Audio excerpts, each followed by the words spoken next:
किससे मिलना है आपको? तुम खैरुद्दीन हो? जी हाँ, मैं खैरुद्दीन हूँ, मगर आप कौन है? मुझे वाजिद अली खान ने भेजा है और तुम्हारे खान के लिए एक जरूरी पैगाम लाया। वाजिद अली खान ने भेजा है आपको? हाँ, फैज अहमद खान को बता दो कि उसकी भतीजी वाजिद अली खान के पास है। अच्छा, राफिया बीवी जिंदा है? हाँ, वाजिद अली खान ने पुराना हिसाब किताब बेबा करने के लिए लड़की को अगवा कर लिया है। अच्छा, राफिया बीबी खैरियत से तो है ना? आज तो वो खैरियत से है, मगर कल का कुछ नहीं कह सकता। क्यों? कल क्या होगा? बहुत कुछ हो सकता है। और हाँ, अपने खान को कह दो कि अपने बेटों को काबू में रखे, वरना इस बार बहुत बुरा हशर होगा उन सबका। मैं उन्हें सारी बात समझा दूंगा, सारी बात। दूसरी बात ये कि 4 दिन के अंदर अंदर गयास अहमद खान अपने आप को पुलिस के हवाले कर दे और पुरानी रकम जो कि 2 करोड़ रुपए बनती है वाजिद अली खान के घर पहुंचा दे। लड़की मिल जाएगी उनको, समझे? जी जी, समझ गया, बिल्कुल समझ गया जी। अगर इन शराइत पर अमल न हुआ तो लड़की जिंदा नहीं बचेगी, समझे?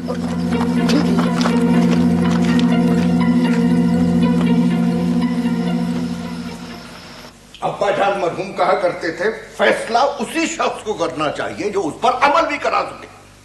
मगर कौन सुनता है मेरी इस घर में जो मैं इतने बड़े बड़े फैसले करता फिरूं? देखिए, बच्चों से छोटी मोटी गलतियां तो हो ही जाती हैं। जी हाँ, छोटी मोटी गलतियां। राफिया रात के 10 बजे बगैर मेरी इजाजत के इस घर से चली गई। ये छोटी मोटी गलती थी। तुम्हारा साहबजादा दुश्मनों के घर में जाकर उन्हें ललकार आया, ये भी छोटी मोटी गलती।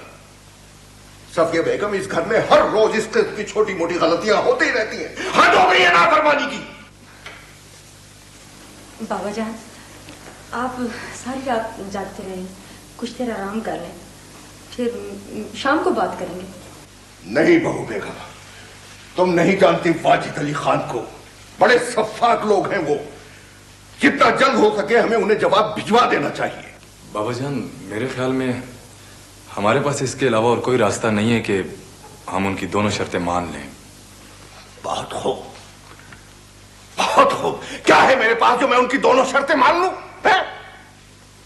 बाबा जान, कुछ ना भी हो, फिर भी हमें राफिया के लिए कुछ न कुछ बंदोबस्त तो करना ही होगा। अब उनसे बातचीत करके रकम में कमी भी तो करवाई जा सकती है। 75 लाख तो हमने उनका देना ही था। इस पर 10 साल का सूद लगाकर उन्होंने 2 करोड़ बना दिया है। हिसाब जितना भी बना लिया उन्होंने, कीमत तो मैंने ही अदा करनी है ना। अब्बाजान मरहूम कहा करते थे, सही फैसला वही कर सकता है जिसने कीमत अदा करनी होती है। बाबा जान, तौसीफ कह रहा था कि रकम का बंदोबस्त हो जाएगा। कहां से हो जाएगा? कहां से कर लेगा वो इतनी बड़ी रकम का बंदोबस्त? बताओ मुझे। एक बहुत बड़ी कंस्ट्रक्शन कंपनी उसके हिस्से की प्रॉपर्टी खरीदना चाह रही है। कई दिनों से बातचीत चल रही है। देखा, देखा तुमने बात कहां तक पहुंची है? साहबजादे ने मुझे नहीं बताया। फिर तुम कहती हो इस कद की छोटी मोटी बातें होती ही रहती हैं। देखें, आखिर उसने रकम का बंदोबस्त कहीं ना कहीं से तो करना ही था ना। बाबा जान, जल्द या बदेर ये रकम तो हमने अदा करनी ही थी। अच्छा है ये झगड़ा हमेशा हमेशा के लिए खत्म हो जाए। ये झगड़ा इतनी आसानी से खत्म नहीं होगा। उन्होंने कहा है 2 करोड़ के अलावा गयास अहमद खान खुद को पुलिस के हवाले करेगा, तब राफिया वापस आएगी। अब ये फैसला तो गयास अंकल को खुद ही करना पड़ेगा। मैंने जो भी फैसला किया, कल सुबह होने से पहले तुम्हें इत्तला हो जाएगी। फिर वही बात यार, इसमें सोचने की क्या बात है? सोचते सोचते तो सारी उम्र गुजार दिया तुमने। छोड़ो हमें, यार पार कर ही थे।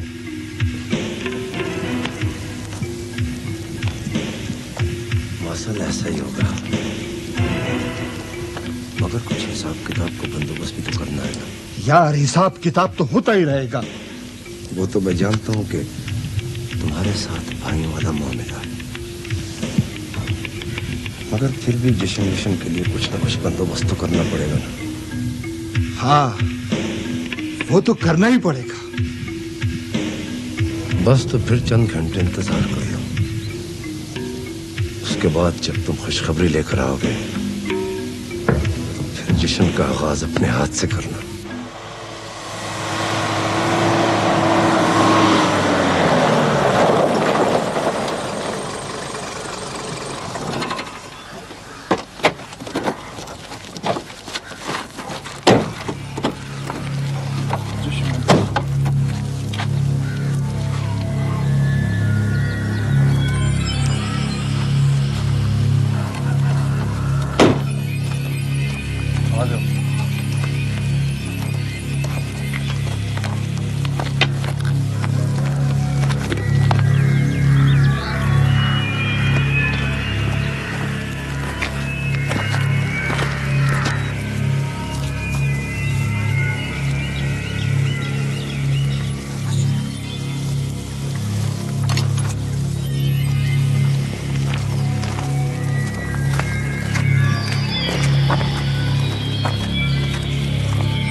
अस्सलाम वालेकुम भाईजान। वालेकुम। मैं तो खुद ही आपकी तरफ आना चाहता था, मगर आपकी नाराजगी के डर से ऐसा न कर सका। मैं भी तुम्हारी तरफ आने का सोच ही रहा था कि तुम्हारा जवाब आ गया। आए अंदर चल के बात करें। हाँ।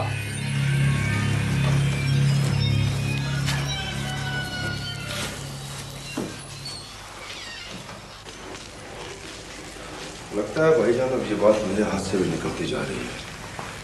मुझे पहले ही पता था कि तुम कुछ ना कुछ करने के लिए पर तोल रहे होगे। अब्बा जान मरहूम कहा करते थे कि किसी भी हकीकत को उस वक्त तक नहीं समझा जा सकता जब तक उसे डिसाइफर न कर लिया जाए, उसे उधेड़ न लिया जाए, उसका तजजिया न कर लिया जाए। वक्त की तनाबे अगर इंसान के अपने हाथ में हो तो उसे ऐसा जरूर करना चाहिए।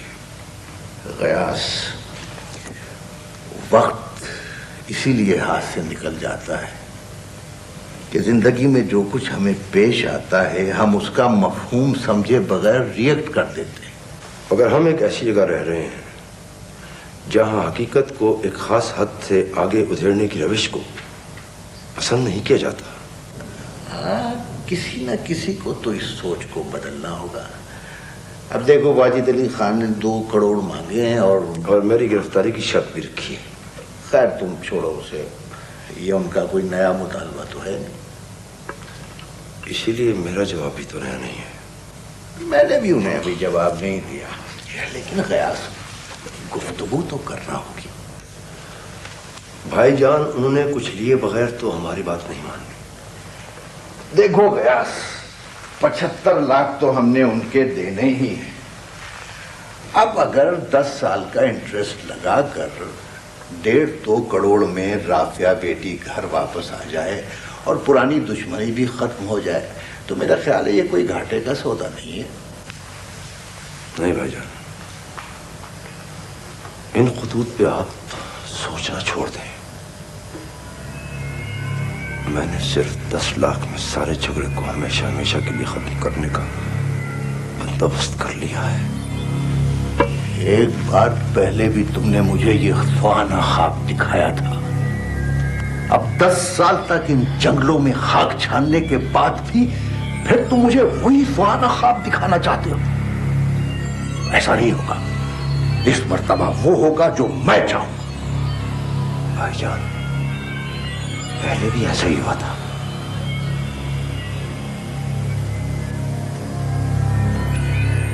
शाहिद अली खान के कत्ल में भी आपकी मर्जी शामिल थी।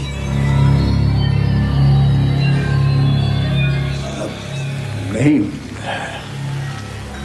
देखो गयास बेटे, तुमने उस वक्त ही मेरी बात नहीं मानी थी, अब फिर गलती कर रहे हो।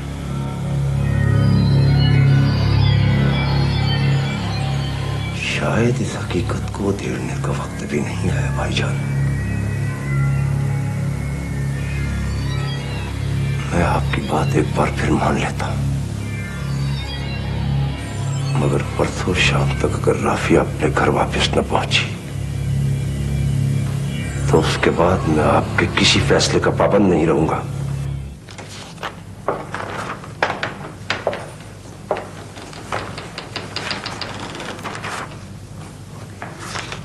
लगता है तुम्हारा दिल लग गया है यहाँ। ये तन्हाई अब कुछ अजनबी नहीं रही मेरे लिए।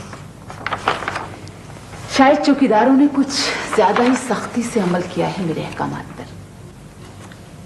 ये आज अचानक तुम्हें मुझ पे रहम क्यों आने लगा है? रहम तो उस पर किया जाता है जिस पर जुल्म हो रहा हो। तुम्हारा तो मैं खुद हर तरह से ख्याल रखती हूँ, इतनी दूर से तुम्हें देखने आती हूँ। तुम्हें अगर मेरा इतना ही ख्याल है तो जाने दो मुझे। यहाँ कैद क्यों कर रखा है?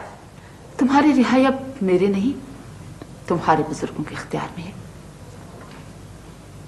वो न जाने क्यों अब तक खामोश बैठे हुए हैं। लगता है उन्हें तुम्हारी रिहाई से कोई दिलचस्पी नहीं, वरना अब तक हमारे पैगाम का कोई ना कोई जवाब तो आ जाना चाहिए था। क्या पैगाम? क्या पैगाम भिजवाया तुमने उन्हें? तुम खुद पूछ सकती हो। देखो लड़की, कोई खैर जरूरी बात नहीं करनी।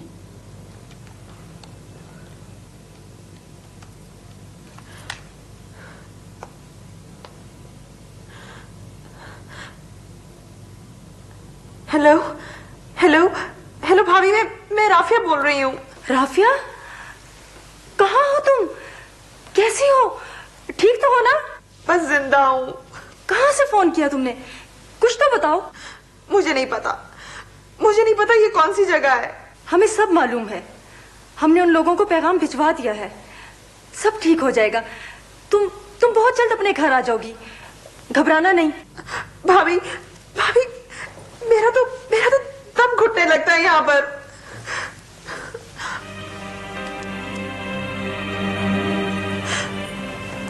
मैंने तुम्हें बाहर निकलने से मना तो नहीं किया। चौकीदारों से मैंने कह रखा है कि वो तुम्हें बाहर निकलने दिया करें। खौफ आता है मुझे उनसे। वो सब मेरे खास आदमी हैं, उनसे डरने की कोई जरूरत नहीं। अगर तुम डरती हो तो मैं उनको बाहर भिजवा दूंगी। भिजवा दो इन्हें, खुद भी चली जाओ। मैं किसी से कोई बात नहीं करना चाहती।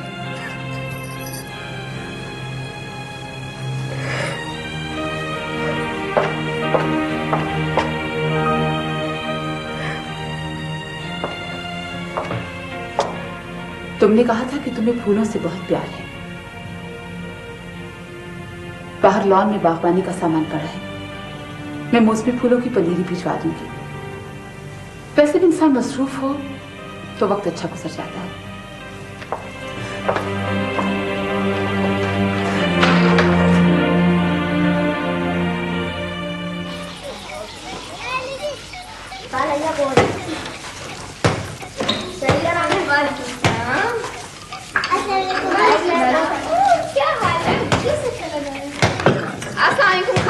वालेकुम सलाम। बड़ी लंबी उम्र है।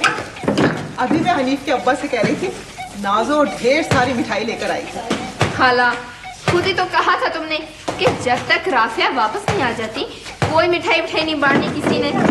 हाय हाय, ये तो मैं भूल गई।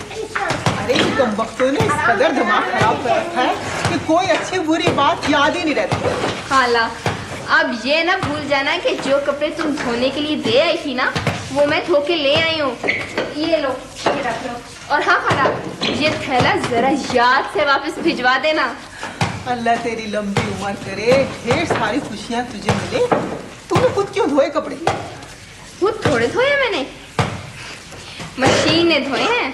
अरे ये तो मैं भूल ही गई। अरे रास्ता चौड़ा सकते नहीं, ये तो। अस्सलाम वालेकुम खालू जान। वालेकुम अस्सलाम। सुनाओ नाजो बेटी, कैसी है तू? बिल्कुल ठीक है। सुना है बड़ी अच्छी नौकरी मिली है तुम्हें, बड़ी तारीफ कर रहा था बरकत अली। जी खालू जान। अरे ये तो एक माह की तनख्वाह भी लेकर आ गई, तुझे अब पता चला? अरे तू बताती तो पता चलता ना। वो तो कल इस्लाही कमेटी की मीटिंग में इसके बाप से मुलाकात हो गई तो बातों बातों में उसने ये जिक्र भी छेड़ दिया। अच्छा तुम बैठो बैठो। अरे नाजो। जी खाला। मैंने सुना है बहुत बड़ी सी गाड़ी लेने आती है तुझे, और सारा दिन तू गांव-गांव घूमती रहती है। घूमती नहीं रहती खाला, काम करती रहती हूँ, काम। अरे तो कुछ हमें भी पता चले ना, क्या काम करती है तू? अब अगर बता दिया ना तो फिर भूल जाएगा तुझे, इसलिए कल सुबह अपने साथ ले जाऊंगी। चल, झूठी कहीं। तुम्हें यकीन है बहू, वो राफिया की आवाज थी? बाबा जान, मेरा हाफसा इतना भी कमजोर नहीं है कि मैं राफिया की आवाज ना पहचान सकूं। दरअसल जब इंसान परेशान होता है तो उसकी बसारत समाज तक धोखा दे जाती है। वो तो ठीक है, लेकिन राफिया की आवाज अभी तक मेरे कानों में गूंज रही है। जब तक मैं उसे देख न लूं मुझे यकीन नहीं आएगा। बहू, इसमें तुम्हारा कोई कसूर नहीं। दरअसल हम बुरी खबरें सुनने के इस कदर आदी हो चुके हैं कि हमें अच्छी खबरों का यकीन ही नहीं आता। बाबाजान, मुझे राफिया के जिंदा होने में पहले भी शक नहीं था। मैंने अम्मी जान से भी कह दिया था कि वो लोग हमसे अपनी शराइत मनवाने के लिए जरूर राफिया की हिफाजत करेंगे। तौसीफ, तुम्हारे एंड पे क्या प्रोग्रेस है? रकम का बंदोबस्त हुआ या नहीं?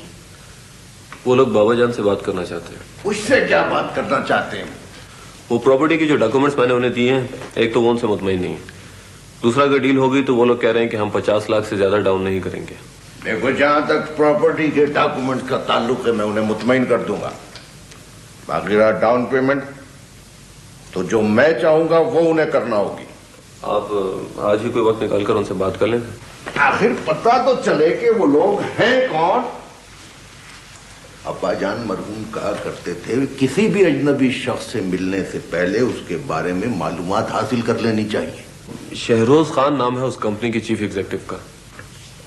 चाचा शहरोज, उसको तो मैं बहुत अच्छी तरह जानता हूँ। ये वही शहरोज है ना जो जंगलात के ठेके लिया करता था? जी बिल्कुल। बहुत लूटा है उसने इस इलाके के जंगलात को। जब से लकड़ी काटने पर पाबंदी लगी है तो दूसरे मैदानों का रुख कर लिया है। बाबाजान, अगर वाजिद अली खान ने हमारी शराइत मान ली तो शायद हमें कल ही रकम का बंदोबस्त करना पड़े।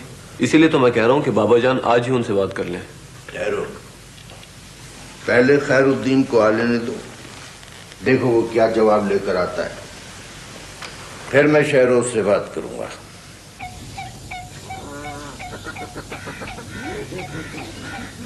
अच्छा, तो तू इनका इलाज भी करती है? खाला, यही तो मेरी ड्यूटी है।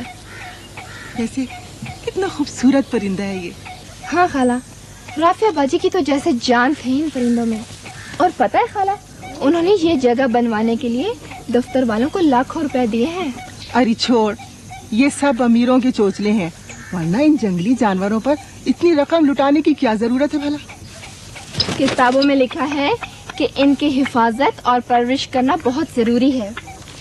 अरे पगली, पालने वाली तो अल्लाह की जात है, और फिर इन मासूमों को पिंजरों में बंद करके आज़ाद दे रहे हैं तेरे दफ्तर वाले। तू नहीं जानती खाला, हमारी लापरवाही की वजह से ये परिंदे और जानवर बिल्कुल खत्म होते जा रहे हैं, और अगर हमने इनकी देखभाल न की तो ये बिल्कुल खत्म हो जाएंगे। अरे जा रही, हमें इनसे क्या लेना? और फिर गाय भैंस के अलावा ये जंगली जानवर हमारे हैं भी किस काम के? खाला, मैं तुम्हें कैसे समझाऊं कि इंसान, पौधे और जानवर सब एक दूसरे के लिए बहुत जरूरी हैं। लगता है ये पट्टी भी तुझे तेरे दफ्तर वालों ने पढ़ाई होगी। जाओ खाला, मैं तुमसे नहीं बोलती। अरे हमने तो अपने बड़ों से यही सुना है कि अगर परिंदों को कैद करके रखो तो ये बद्दुआएं देते हैं। खाला, तो बचा कुचा आटा और चावल घर की छत पर फेंकती है ना? हाँ, क्यों नहीं, बड़ा सवाब मिलता है। तो बस यूँ समझ ले कि हम यहाँ इनकी हिफाजत भी करते हैं और दाना दुनका भी डालते हैं। अच्छा, ये तो बहुत अच्छी बात है। अच्छा नाजो, अब मैं चलूंगी, जरा डेयरी वाली ज़ियारत से जाना। वो किस लिए खाला? अरे राफिया की रिहाई के लिए मन्नत मान रखी है, इसलिए रोजाना हाजिरी जरूरी है। फैज अहमद खान ने कहा है कि वो तमाम मामलात गुफ्तगू के जरिए हल करना चाहते हैं। किसी गुफ्तगू की कोई जरूरत नहीं, उसे कहो कि शराइत पर अमल करे और बस। जी जी खान जी, आपकी बात दुरुस्त है, लेकिन करोड़ों की लेन देन का मसला है। इसके अलावा दूसरी शर्त पर अमल कराने के लिए भी किसी तरीका कार की जरूरत होगी। आखिर ये सब कैसे होगा? फैज अहमद खान अगर चाहे तो ये सब कुछ दिनों या घंटों की बजाय चंद मिनटों में हो सकता है। बेगम साहिबा, वो खुद भी ये सारा झगड़ा जल्द अज जल्द खत्म करना चाहते हैं। तो फिर उनसे कह दो कि कल सुबह क़यास अहमद खान खुद को पुलिस के हवाले कर दे। 2 करोड़ रुपया वो हमें यहाँ पहुंचा दे। उनकी बेटी कल शाम से पहले पहले उनके पास पहुंच जाएगी। बेगम साहिबा, वो अपनी भतीजी को अपनी जान से ज्यादा अजीज समझते हैं, लेकिन उन्होंने साफ साफ कह दिया है कि वो आपकी तमाम शराइत नहीं मान सकते। तो फिर ठीक है, उनसे जाकर कह दो कि उनकी बेटी उन्हें कभी वापस नहीं मिलेगी। हमारे जिंदान खानों में एड़ियां रगड़ रगड़ कर मर जाना अगर उसका मुकद्दर है तो इसमें हमारा कोई कसूर नहीं। नहीं, खान जी ऐसा हरगिज नहीं चाहते। वो आपकी शराइत काफी हद तक मानने के लिए तैयार हैं, लेकिन इसके लिए थोड़ी बहुत बातचीत की जरूरत होगी। वो कब और कहां बात करना चाहते हैं? खान जी, अगर आप उनके यहाँ जाना पसंद नहीं करते तो आप खुद ही जगह बता दीजिए। मैं इस किस्म की गुफ्तगू अपने घर के अलावा किसी और जगह करना नहीं चाहता। बिल्कुल ठीक है जी, मैं आपका पैगाम उन तक पहुंचा दूंगा। सुनो जी, उनकी तरफ से बात करने वाला शख्स यहां मेरा मेहमान होगा, समझे? जी बिल्कुल ठीक है जी। लगता है हम एक मर्तबा फिर फैज अहमद खान की जाल में फंस गए हैं।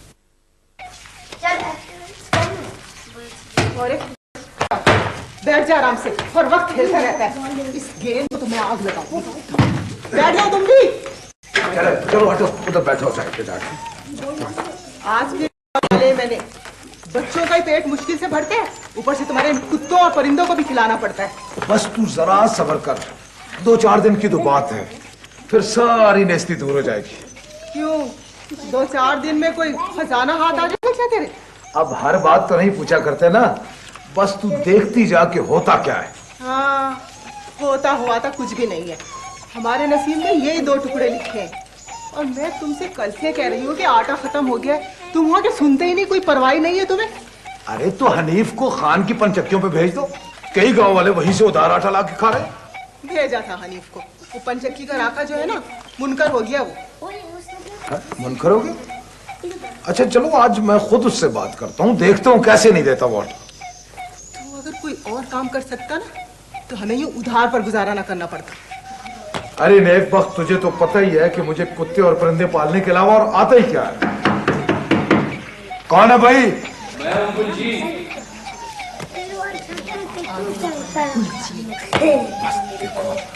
खुदा करे बोलना नहीं यार, तुम तो हटो बीच में से।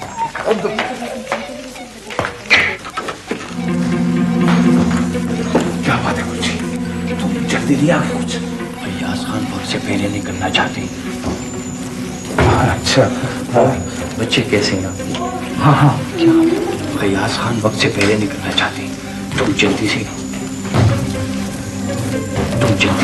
गांव के पार वाले मैदान में आ जाओ, हम वहीं तुम्हारा इंतजार कर रहे हैं।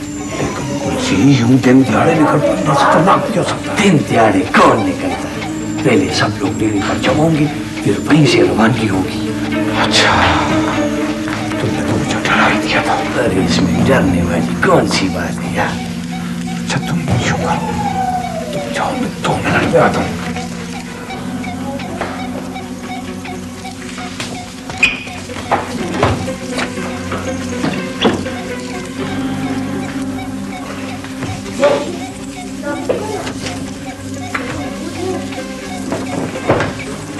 कहाँ जा रहे थे? वो गयास अहमद खान ने बुलाया, मैं सुबह होने से पहले वापस आ जाऊंगा। देख जाओ, तेरे होते हुए घर में मुश्किल से एक बार चूल्हा जलता है। तू ना आया तो? अरे देख बात, तू दिल छोटा ना कर, मैं जल्दी आ जाऊंगा। अच्छा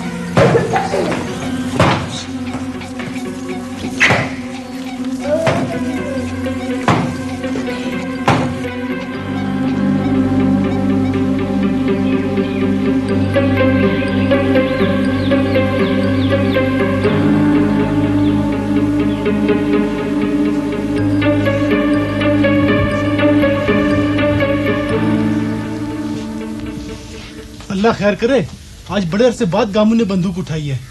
बाहर मैदान में एक गाड़ी खड़ी है, 3-4 मसला लोग उसमें बैठे हैं, शायद गामू उनकी तरफ जा रहा है। अभी अभी गुलजी भी यहीं से गुजरा है, गयास अहमद खान का खास आदमी है। जब से गयास की बेटी अगवा हुई है, सारे इलाके में खौफ और राज फैला हुआ है। सब लोग यही कह रहे हैं कि अब फिर खून की होली खेली जाएगी। करमू, उनकी आंखों में खून उतर आए ना तो फिर कोई भी उनके हाथ नहीं रोक सकता।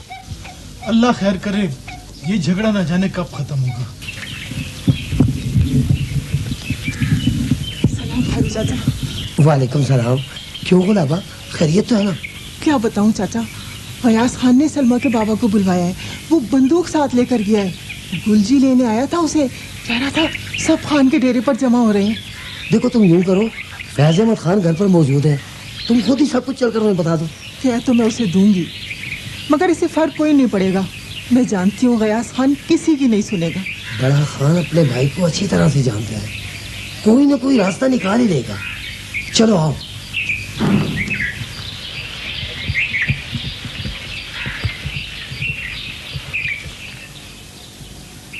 मैंने फैज और वाजिद दोनों से बड़ी तफसील के साथ बात की है। मेरे ख्याल में हमें दरमियानी राह ढूंढनी होगी। आप कोई भी राह ढूंढे, मगर इस बात को नजरअंदाज न करें कि हमारा आदमी कत्ल किया गया है। आप इस बात को भी पेश नजर रखें कि आपने खातून का अगवा किया है, जो किसी भी तरह कत्ल से कम नोयत का जुर्म नहीं है। वो ठीक है, मगर शाहिद अली खान की बीवी भी 10 साल से बेवा है, जबकि गयास अहमद खान आजाद पे रहा है। ये सारे हकायक दुरुस्त हैं, इसलिए मैं समझता हूं कि दरमियाना रास्ता यही है कि 2 करोड़ के मुआवजे पर ये लोग मुकम्मल सुलह कर लें। हम ये नहीं मान सकते। शाहिद अली खान के कत्ल के बदले में गयास अहमद खान को जेल जाना होगा। अगर तुम अदालत में गयास को सजा दिलवाना चाहते हो तो फिर तुम्हें भी उसकी बेटी के अगवा के जुर्म में जेल जाना होगा। उसे हमें इसलिए अगवा करना पड़ा कि आज तक किसी ने हमसे बात करने की जरूरत ही महसूस नहीं की। यकीनन फैज अहमद खान से यह कोताही हुई है, इसीलिए तो तुम्हें इतना बड़ा माली मुआवजा मिल रहा है। गयास अहमद खान मेरा नहीं, मेरी बहन का मुजरिम है। उसे माफ करना मेरे इख्तियार में नहीं। ठीक है, अगर तुम्हें सलाह मशवरे के लिए मोहलत चाहिए तो हम फिर किसी वक्त आ जाएंगे। हम मशवरा करके आपको इत्ला कर देंगे। मैंने वाजिद अली खान से कह दिया है कि अगर मुझे दोनों में से एक का इंतखाब करना पड़ा तो मैं गयास अहमद खान को कानून की गिरफ्त में देखना चाहूंगी। मैं किसी भी सूरत इस मुकदमे से दस्तबरदार नहीं हो सकती। क्या तुम्हारे लिए काफी नहीं कि मेरे बाप ने 10 साल घर से दूर जंगलों में गुजार दिए? ये तो जिंदा दरगोर हो जाने वाली बात है। लेकिन वो जिंदा तो है ना, तुम्हारे सर पर बाप का साया तो मौजूद है। अगर तुम्हारा शौहर कत्ल हुआ तो इसमें कुछ कसूर तो उसका अपना भी होगा ना? नहीं, उसे धोखा दिया गया था। उस रोज गयास अहमद खान ने 75 लाख रुपए देकर जायदाद के कागजात वापस ले जाने थे।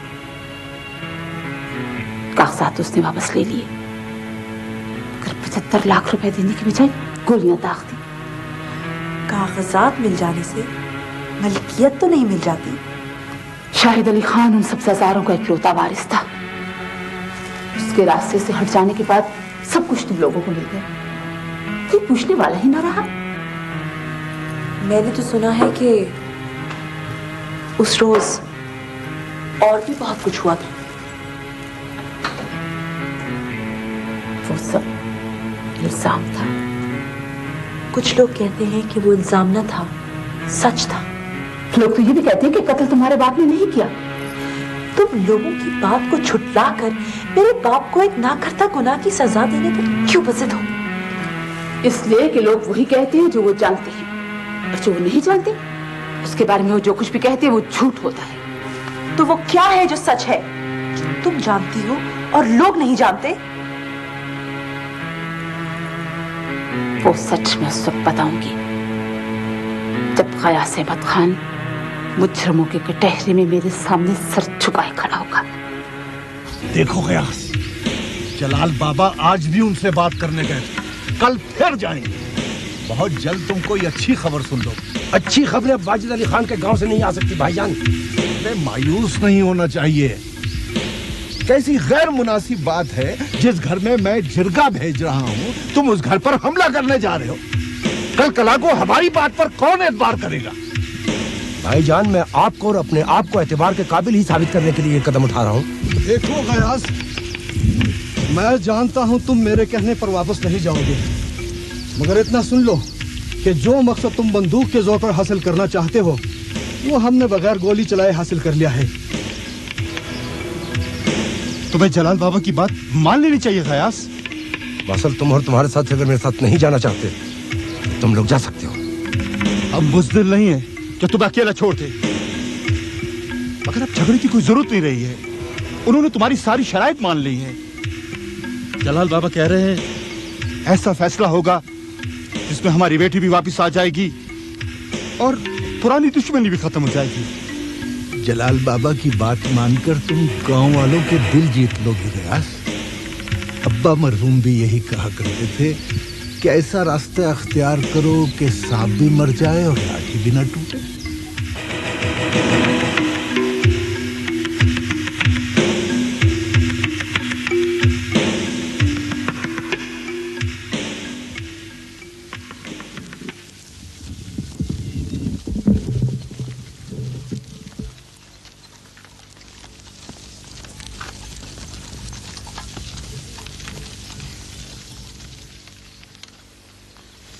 ये नहीं हो सकता।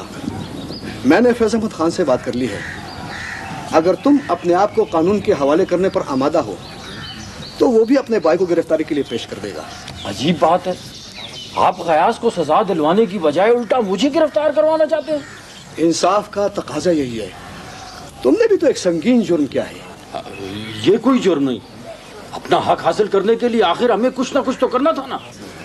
बदकिस्मती से अपना हक हासिल करने के लिए जो रास्ता तुमने इख्तियार किया वो गलत था। आखिर ये बात कब तक छुपी रहेगी कि तुमने राफिया को अगवा किया है? जो ही ये बात सामने आई तो या तो पुलिस तुम्हें फौरन गिरफ्तार कर लेगी और या फिर तुम्हें भी गयास की तरह बाकी जिंदगी जंगलों में गुजारनी होगी। मैं इस मसले को हल जरूर करना चाहता हूँ, मगर इसका ये मतलब नहीं कि मैं जेल या जंगल से डरता हूँ। आप खैर छोड़ें इस बात को। आप ये बताएं कि वो फैज अहमद खान 2 करोड़ के बारे में क्या कहता है? 1 करोड़ वो तुम्हें राफे के मिलने पर अदा कर देगा और बाकी की रकम जमीनें बिकने के बाद। हाँ, तो इस बात की क्या गारंटी है कि फैज बाकी की रकम अदा कर देगा? फैज ने आखिर गांव में रहना है या नहीं? तो गोया 2 करोड़ रुपए में उन्हें लड़की भी मिल जाएगी और गयास भी सजा से बच जाएगा। नहीं, हमने फैज से ये बात मनवाई है कि वो कोशिश करे कि गयास अपने आप को पुलिस के हवाले कर दे। अगर वो उसे रजामंद न कर सका तो? उस सूरत में जरगा उससे मुनासिब हर्जाना लेकर आपको दे देगा। सजा से तो वो फिर भी बच जाएगा ना। देखो, तुम अगर ये फैसला नहीं मानते तो बाकी की सारी जिंदगी लड़ते झगड़ते रहोगे। तुम में से कोई भी सुख नहीं पा सकेगा। मुझे मंजूर है।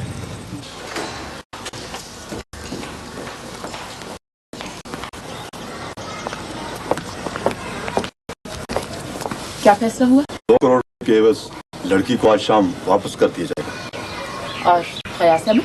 उसका फैसला बाद में होगा।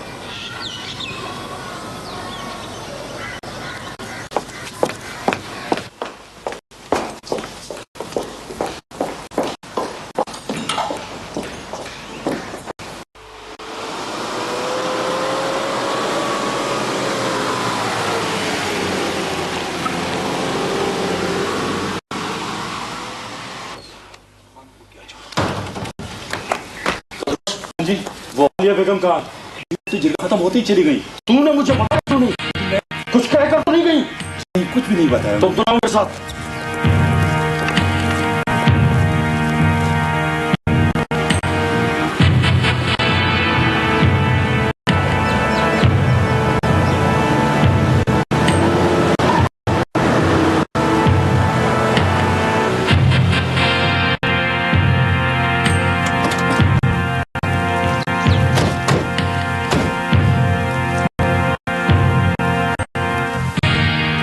जरीना, ओ जरीना।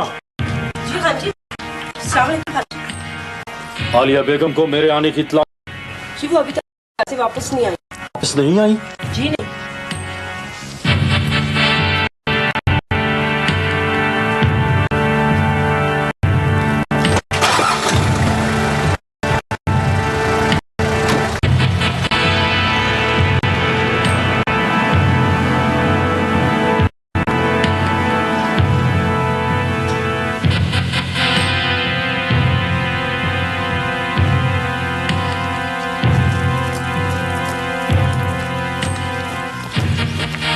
चलो दरवाजा खोलो। जी वो लड़की तो जा चुकी है। क्या लड़की जा चुकी है? हाँ जी बेगम साहबा खुद आई थी, मैं क्या कर सकता था? मुराद अली, मैं तुम्हें जिंदा नहीं छोड़ूंगा। हाँ जी मेरा कोई कसूर नहीं। अगर मुझे गांव वालों ने माफ कर दिया मुराद अली, तो मैं भी तुम्हें माफ कर दूंगा।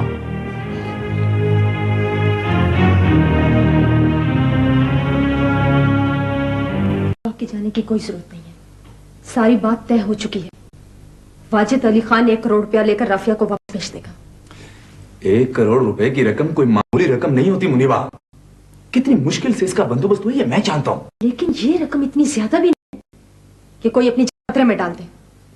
मैं ये रकम वाजिद अली खान की आंखों में आंखें डालकर उसे देना चाहता हूँ। इसे हैंड ओवर करते वक्त अगर हम में से मौजूद ना हुआ तो वो इसे हमारी कमजोरी समझेगा। वही बात हुई ना जो मैं आपसे कह रही थी। आप अपने दुश्मनों पर बर्तरी साबित करने के लिए वहां जाना चाह रहे हैं, लेकिन मैं ऐसा नहीं होने दूंगी। लो भाई दानियार, ये लो।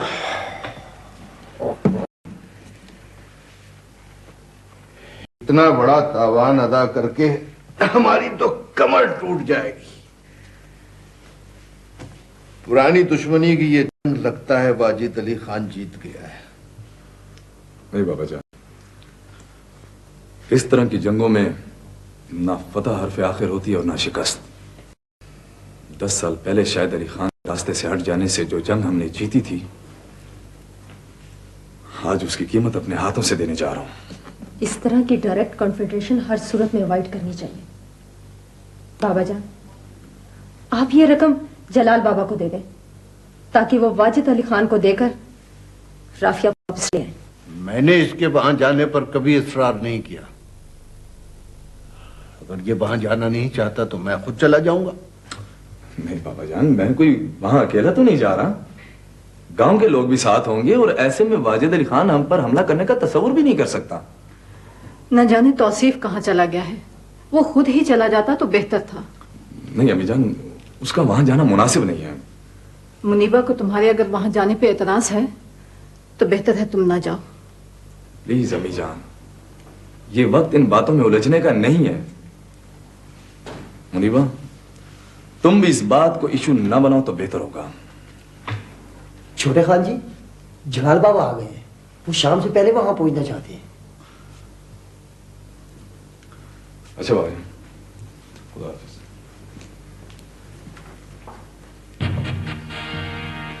आलिया बेगम, मुझे बताए बगैर तुम्हें लड़की को वहां से नहीं ले जाना चाहिए था। जरूरी तो नहीं कि हर बात तुम्हें बताई। मैं हर बात जानना भी नहीं चाहता, मगर जो काम मैंने अपनी जान पर खेल कर किया से किसी दूसरे के हाथ में नहीं जाने दूंगा। लगता है तुम ये बात भूल रहे हो वाजिद अली खान। ये काम तुमने अपने लिए नहीं मेरे लिए किया है। मैं अब भी जो कुछ करूंगा तुम्हारे लिए करूंगा।